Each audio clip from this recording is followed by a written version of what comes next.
a imagem de São Paulo antiga tem mudado bastante.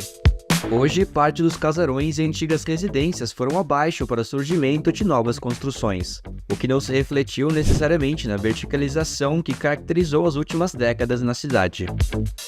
E o Alto da Lapa, bairro que pertence à subprefeitura da Lapa, é um dos maiores exemplos disso. Classificada pelo Conselho Federal de Corretores de Imóveis como uma zona de valor B, assim como outras áreas nobres da capital como Aclimação, Cerqueira César, Alto de Santana e Paraíso, a região teve suas residências tombadas pelo Instituto do Patrimônio Histórico e Artístico Nacional e pelo Conselho de Defesa do Patrimônio Histórico em 2010. A justificativa foram os valores arquitetônicos, históricos ou culturais, já que o bairro teve sua concepção urbanística criada pelo arquiteto e urbanista inglês Barry Parker, com jardins internos, traçados sinuosos de ruas, muitas praças e intensa arborização. No ano de 1921, iniciou-se a construção dos bairros de Bela Aliança e Alto da Lapa, finalizado em 1929. Inicialmente foi desenvolvido para a população operária, porém acabou por atrair imigrantes bem-sucedidos financeiramente. Por conta desse tombamento, houve a conservação da horizontalidade do bairro, da preservação de seu traçado viário e das áreas verdes presentes, o que faz dali um dos locais mais caros para se ter uma casa no Brasil, já que a escassez desse tipo de construção em uma região central da cidade aumenta consideravelmente o metro quadrado dos terrenos. E foi aqui que gravamos o último episódio da Casa de Negócios, a websérie da Bloomberg Linha. Bem-vindas e bem-vindos à Casa de Negócios, a websérie da Bloomberg Linha que conversa com os maiores empreendedores e empresários da América Latina. O nosso convidado de hoje é uma referência no seu setor. Ele é fundador da maior organização por seguidores de esportes do Brasil. Seja bem-vindo, Bruno Bittencourt, o Play Hard.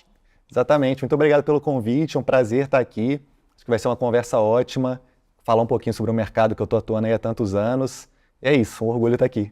Legal, então Bruno, conta pra gente um pouco o início da sua trajetória, como que você entrou para o mercado de esportes, você era gamer, começou jogando. Sim, eu jogo desde muito novo, então eu era aquela criança em casa que ficava só no quarto, no computador, durante 10, 12 horas ali jogando, nos finais de semana. Claro que estudava, né, ia para a escola, tirava notas boas, mas eu adorava jogar no meu tempo livre e isso foi construindo a minha personalidade.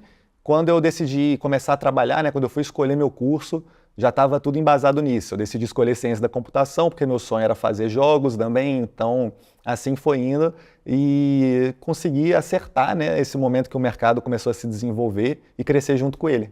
É interessante que você já pensou nisso na sua escolha universitária, né? Você já foi com esse pensamento, mas eu imagino que nessa época não era um mercado que é tão desenvolvido como é hoje. Como que foi para você lá atrás ter feito essa escolha? Como que foi a receptividade, por exemplo, dos seus colegas, da sua família?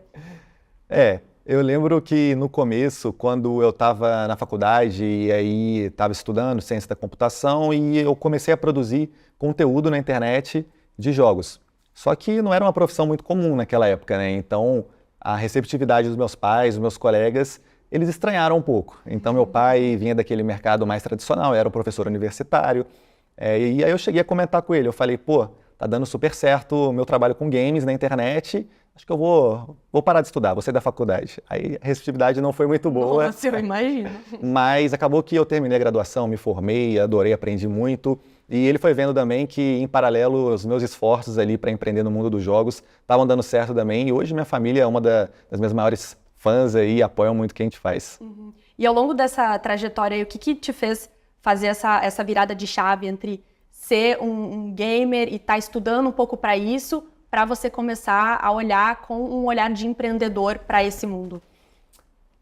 Desde muito novo, eu ia aproveitando algumas oportunidades e ia vendo que esse mercado era acho que um oceano assim inexplorado, porque eu reparava que todo mundo estava jogando ou conversando sobre jogos no meu círculo de amizade.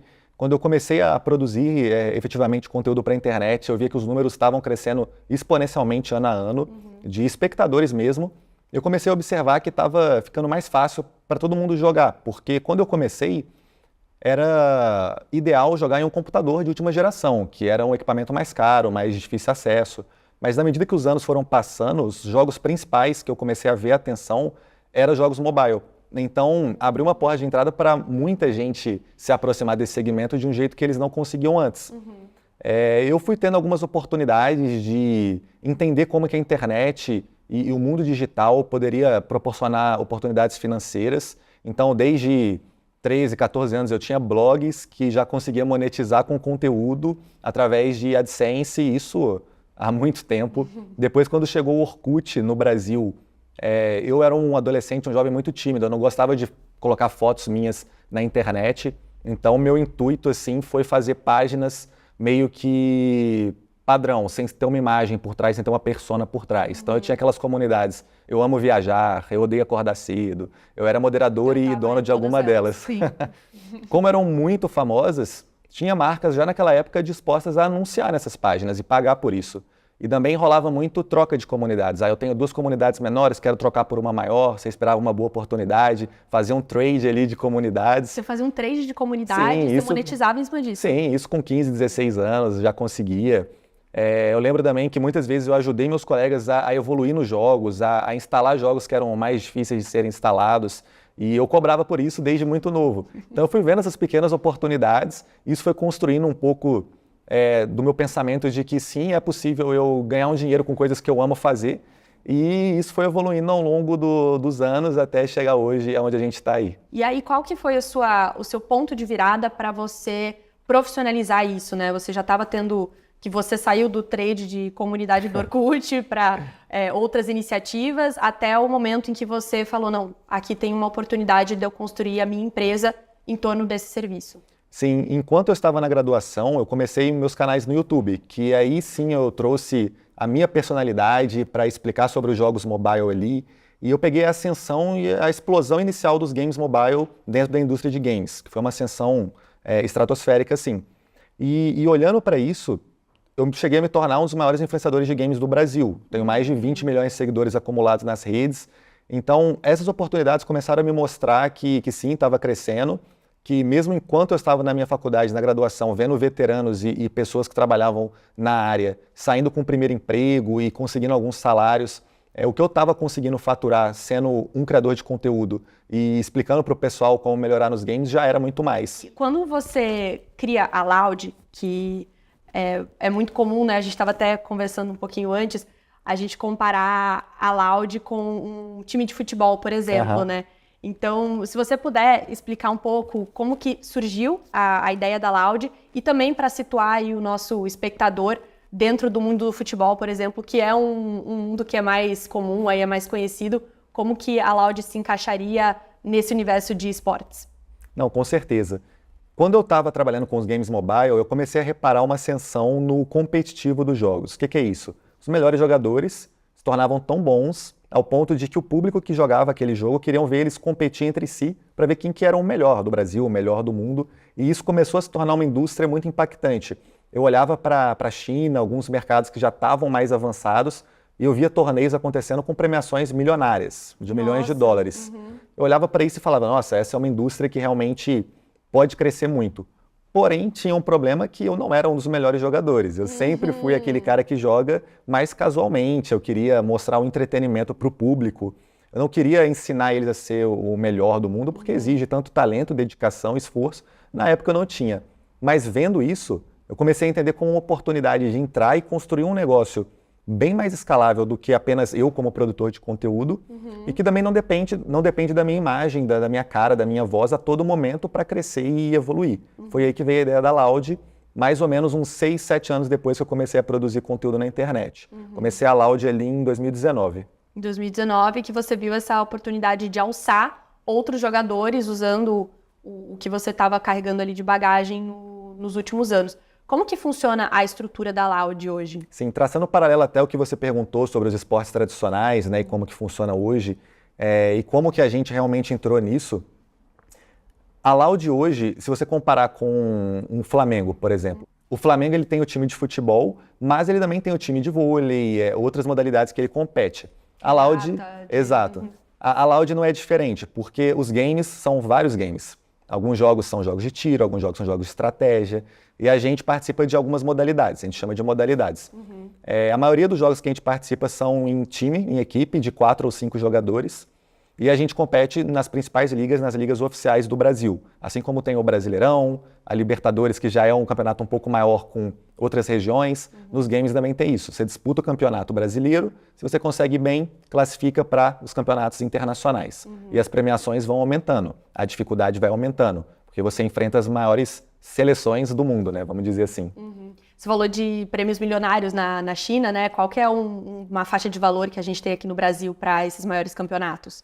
No Brasil, a gente já tem campeonatos hoje que premiam entre 100 e 500 mil reais, mas a gente, ganhando esses campeonatos brasileiros, a gente consegue ir disputar os campeonatos mundiais, assim, que aí realmente a premiação vai para outro patamar. Tem alguns casos de jogadores da própria Loud que tiveram um ano competitivo muito bom, então um jogador de 17, 18 anos, que ele ganhou o Campeonato Brasileiro, foi para o Internacional, ganhou, chegou até no Mundial e ganhou o Mundial, e só na participação da premiação que a gente divide com esses jogadores, ele chegou a faturar mais de 300 mil dólares em apenas um ano de competitivo. Então já é um mercado que, se você consegue performar e ser referência, igual os melhores jogadores de futebol hoje são, você já consegue monetizar de uma forma muito boa. E se você não for o maior jogador, digamos assim, né? Se você for um jogador de base, por exemplo, você também já consegue monetizar? Você já consegue ter uma renda mensal, por exemplo, jogando? Sim, sim. Existe uma pesquisa que fala que a faixa salarial de jogadores de esporte do Brasil varia de 2,5 a 30 mil reais por mês só de pagamento fixo que as organizações, assim como a Loud, pagam para eles competirem. Fora premiações, patrocínios, publicidades que podem vir além disso. Mas existem algumas ligas internacionais que jogadores brasileiros vão e competem contra os times lá de fora, e aí os salários podem chegar a patamares de até 100 mil reais por mês, assim, facilmente. Nossa, e quais são os maiores mercados para esportes no mundo? Depende um pouco do jogo. A China é muito forte em algumas modalidades, Coreia, mas os Estados Unidos e Europa também se destacam em alguns gêneros específicos. Então as principais ligas ficam nessas regiões hoje. O Brasil é competitivo? O Brasil é muito competitivo em termos de talento em algumas modalidades. Então a gente tem jogadores muito bons que às vezes são exportados para organizações de fora que podem oferecer propostas maiores, têm mais acesso a capital e conseguem reter esses jogadores melhor. Porém, nos últimos anos está acontecendo uma virada, principalmente em alguns jogos como o Valorant. Por exemplo, a Loud conseguiu montar um time nessa modalidade, competir contra esses times lá de fora só com jogadores brasileiros. A gente tem um argentino, mas a gente fala que praticamente é brasileiro lá. Não, brasileiro. E a gente conseguiu vencer o Campeonato Mundial contra todos esses times que estão sempre importando nossos jogadores. Então é bem interessante de acompanhar o cenário, a galera gosta muito. A Loud hoje é uma marca de gaming lifestyle focada para a geração Z. Nosso objetivo principal é atuar em cima das verticais de interesse que essa geração engaja e construir uma relação próxima deles. Essas verticais de interesse podem ser esportes. Nosso principal departamento hoje é uma organização de esportes que compete em modalidades de games, mas a gente também trabalha com música, a gente tem atletas de skate, a gente produz conteúdo de futebol e a gente tem todo um ecossistema ali ao redor de tudo que a juventude gosta, né? Cultura de internet, redes sociais, a gente faz de tudo um pouco. Como é que vocês acham o próximo nicho para vocês entrarem? Dados, total análise de dados. É claro que tem aquele feeling de quem, tipo assim como eu, está na internet há 10 anos, mas é muita pesquisa. A gente quer entender o que o nosso público está consumindo, o que ele vai consumir nos próximos anos, o que o mundo está consumindo que vai chegar no Brasil, para a gente se posicionar da melhor forma e estar sempre conectado aos interesses deles. Então, se você fosse descrever, um torcedor ou uma pessoa que tem uma afinidade muito grande com a Loud, assim, você consegue colocar, através dessa sua análise de dados, mais ou menos o tipo de música que ela gosta, o tipo de jogos que ela gosta de jogar? Sim, como é um pouco amplo, assim, eu vou falar no geral, mas hoje a gente trabalha com um público que está entre 15 e 24 anos, maior parte da audiência. A gente não coloca se é homem ou mulher, até porque hoje, por incrível que pareça, a nossa base ela é bem diversa, 40% do público feminino em algumas redes sociais já, mas ele gosta de ouvir trap, ou ela, né, gosta de ouvir trap, que é um gênero que a gente trabalha muito em volta, lançamos músicas aí que já passam de 50 milhões de visualizações também. Gostam de esportes tradicionais, a gente vê o crescimento de skate, mas a grande predominância de futebol, e estão sempre engajando com cultura de internet, sejam fofocas, conteúdo lifestyle, influenciadores, blogueiras e tudo mais. É isso que a gente tem que saber exatamente tudo que está acontecendo para conseguir comunicar no momento certo com eles. É um modelo de negócios diferente do tradicional, do que a gente está acostumado a a conversar e lidar, que acaba nichando em um setor, vocês estão nichando em um público-alvo, e vocês estão pegando todos os produtos e conteúdos que esse público-alvo está interessado. Como que vocês se mantêm fiel ao que a Loud representa como assim, o guarda-chuva da Loud enquanto vocês navegam por esses diferentes meios? É muito complicado porque hoje as coisas mudam muito rápido, né? Às vezes as pessoas, a gente vê os jovens que estão falando muito sobre uma coisa, amanhã já estão falando sobre outra. E as marcas que tentaram se manter fiéis e ter um posicionamento muito fixo dentro da área que a gente está atuando, que é geração Z, games e lifestyle, acabam ficando para trás, porque tudo muda. Você tem que saber se adaptar e rápido. A internet é um lugar de adaptar rápido. A própria Loud hoje atua como um time de futebol, onde o nosso uniforme já possui logo de vários patrocinadores. Hoje a gente trabalha com algumas das principais marcas aí do Brasil. No momento a nossa camisa tem tipo Itaú, Samsung, o Boticário, Mentos, TIM, tudo isso atualmente na nossa camisa como patrocinadores. Como que foi para você navegar através dos anos e ver esse interesse maior dessas grandes corporações pelos e-games? Você ainda vê um espaço para crescer?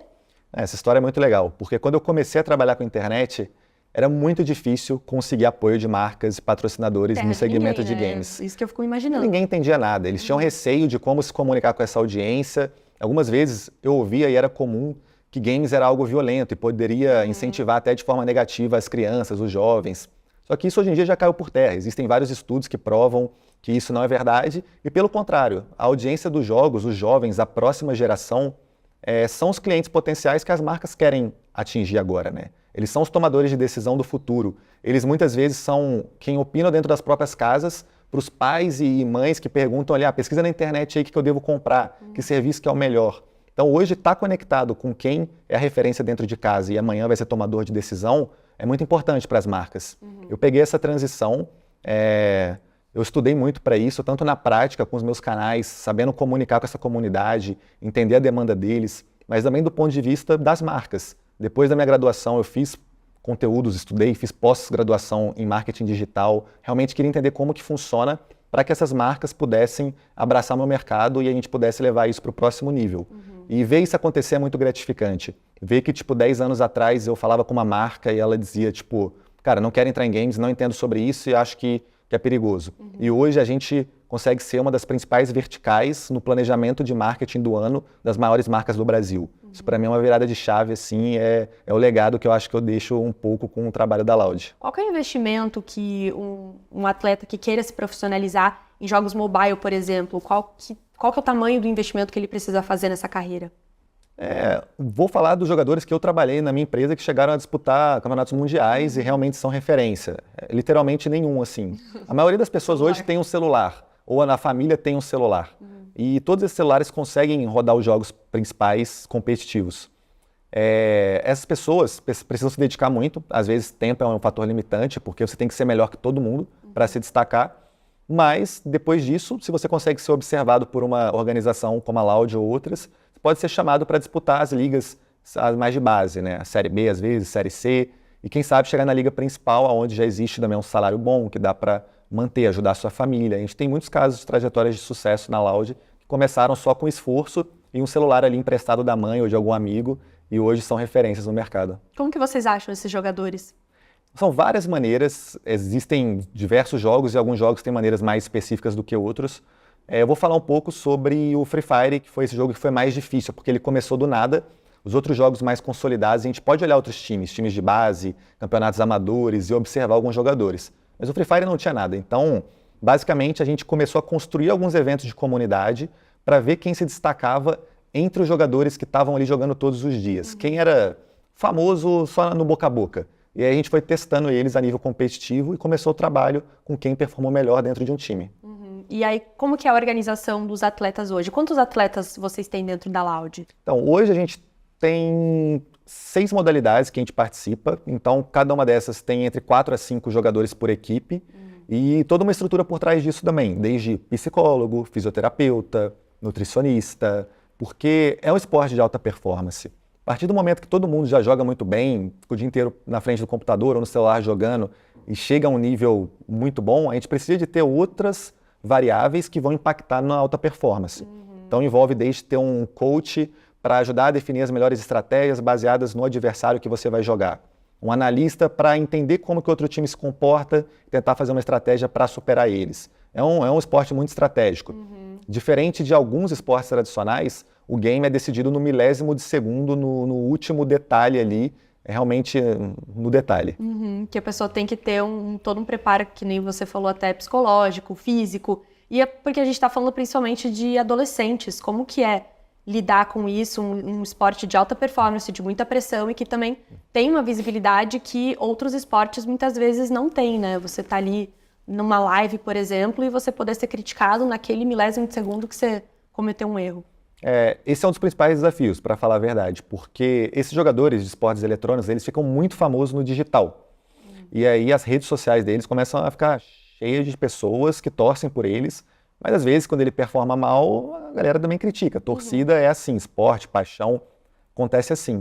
O problema é que às vezes são jogadores de 15, 16 anos que nunca trabalharam antes e que nunca foram expostos para um público poder opinar sobre como é a performance dele ou não. Então isso pode comprometer muitas coisas se a gente não faz um trabalho legal na parte psicológica, nessa assessoria junto aos jogadores. Eu tenho uma bagagem já de anos na internet, eu fui crescendo e entendendo pouco a pouco como é que isso funciona. Parte do meu trabalho hoje é dar quase que uma mentoria ali de como que as coisas funcionam para que os jogadores consigam lidar com isso. Impedir é muito complicado, a internet a gente sabe como é que é, mas saber lidar e saber navegar com essas adversidades aí é a melhor maneira de um jogador que quer ser referência no Brasil e no mundo lidar, né? O público a gente sabe que está ali torcendo por ele, mas às vezes vai cobrar, desde que exista respeito e que a internet a gente sabe que vai se tornando um lugar mais tóxico, a gente tem que prevenir isso, mas no final do dia faz parte do trabalho deles. A internet é um lugar que a gente precisa se adaptar rápido e na Loud o que a gente tem que realmente construir é essa relação e esse senso de pertencimento e de comunidade de quem é fã da Loud. A gente acredita que assim a gente consegue levar nossa audiência para outros conteúdos, novas iniciativas que a gente lança dentro da empresa, mas claro que o que continua dando certo e o que eles amam realmente de paixão, a gente mantém. A gente não deixa para trás algo que é importante para a nossa história. A gente tenta agregar novas iniciativas que eles vão seguir acompanhar junto com a gente. E quais são as iniciativas que vocês, em algum momento aí, perceberam que não cabiam mais na Loud e que aí você e outros sócios, né, criaram a Space Caps, que é a controladora da Loud, que tem outros tipos de serviços. Quando que vocês perceberam que vocês precisavam expandir o que a Loud já estava oferecendo? Na verdade, quando a gente começou a Loud, o mercado de esportes, principalmente de game, era muito amador e recente. Tava começando, estava nos estágios iniciais. A gente começou a ver muitas oportunidades de entender o mercado e se posicionar em várias esferas, desde agência, produção de conteúdo, mundos digitais, os conhecidos metaversos, e a gente foi testando de tudo. A gente conseguiu pegar muitos insights e embasamento até para lançar novas iniciativas na Loud, porque a gente estava na linha de frente de para onde que o mercado estava indo. A gente era realmente os disruptors dessa indústria, numa indústria que já é tão inovadora. E a gente acredita que com isso a Space Caps se torna uma empresa com uma inteligência tão grande nesse mercado que ela é capaz de construir o que a gente realmente acredita nos próximos 5 anos, a maior empresa de games da América Latina. Entendendo esse público, sabendo se comunicar com ele, as nuances culturais e como que a gente interage com eles, estando próximo das desenvolvedoras dos games, de tecnologia, a gente pode construir uma plataforma que oferece valor e uma maneira desse público, dessa base de 30 milhões de pessoas só no Brasil, que a gente tem hoje, usuários únicos, se conectarem e interagirem melhor na internet. Eu tô pensando aqui com todas essas coisas que você faz, né, a Space Caps, a Loud, dá pra ver na sua fala que você tá muito inteirado e, claro, toda a sua carreira foi voltada para chegar nesse espaço em que você tá, mas dentre todas essas atividades, qual que é o espaço do Bruno de atuação nos negócios, né, fora das suas empresas, onde que você tá trabalhando que não esteja especialmente relacionado com elas? Sim, é o que a gente estava comentando um pouco antes, né? Desde que eu comecei a me posicionar nesse mercado e realmente conseguir me tornar um pouco de referência, eu acabo sendo abordado para oportunidades até de investimento anjo em algumas startups. Eu adoro isso, tipo, fomentar o empreendedorismo, ver novos empreendedores chegando em mercados que fazem sentido para mim, como games, creator economy, tecnologia. Eu gosto muito, eu consigo opinar e desmistificar um pouco dessa comunidade que vão ser os clientes dessas empresas. Então, tenho participado Alguns cases legais assim que aconteceram nos últimos anos, eu já invisto em mais de 15 empresas como anjo, fora da Loud, fora do ecossistema da Space Caps. Empresas essas que estão voltadas para essa economia criativa, para games, para essas áreas. Sim, a maioria delas totalmente. Por exemplo, a Winning, que é uma empresa brasileira do Rio de Janeiro, que ela usa tecnologia e dados para explicar para marcas ou creators quais são as tendências para ele produzir conteúdo, sejam campanhas ou conteúdo orgânico. Eu achei genial a ideia desde o dia 1, consegui entrar e investir nos caras há 4 anos. E agora ver o crescimento da empresa, clientes que eles têm hoje, como Meta, TikTok, Netflix, usando a ferramenta deles para ter mais inteligência de dados, é muito gratificante, assim. Oportunidades internacionais aconteceram também. Tem uma plataforma que chama Beacons, que é concorrente daquela Linktree, que você coloca vários links na sua bio, na sua rede social. Mas não só isso, eles querem fornecer várias outras ferramentas para criadores de conteúdo, como métodos de pagamento, venda direta de produtos e serviços, facilidade de emissão de invoices e faturas. Então, muita coisa que faz sentido para um cliente como eu, com o conhecimento e entendimento que eu tenho da Creator Economy. E você dorme?